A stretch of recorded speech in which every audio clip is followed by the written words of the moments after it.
Can you compare the economic challenge that you and the city face,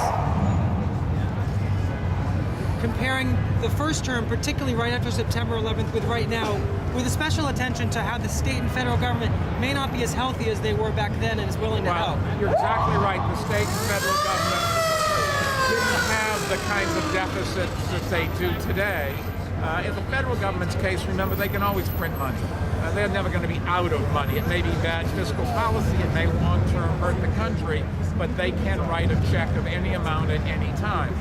The state government can't do that. The city government has a requirement that we balance our budget on a accrual basis every single year.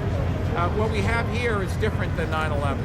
We have an economic problem worldwide and certainly nationwide, statewide, and so well as citywide. And we depend on tourism. We depend on people investing here. Now, all that was true after 9/11, but 9/11 was a precipitous act. And then the public pulled together and sort of with a spirit of nobody's going to beat us. Today, I think if you look in stores and restaurants, there's a crisis of confidence throughout this country. People are not spending, and they're creating the very reality that they are worried about. My advice to you would be, don't be expensive. Try to use the car for one more year. Marcia doesn't need that dress. She can wear it one more time, as I said on her great television show. But if she does that, then that hurts the economy. So it's a little bit of both.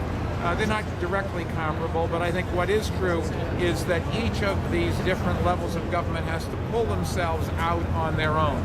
New York City residents are reaching into their pockets. We are a high-taxed city. We get something for it, and the people in New York City expect to have honest government. They expect to have efficient government. They expect to have the programs targeted towards what in the long term and in the future is a good idea, and I think that's what we're doing. So Thank yes, you. Miss.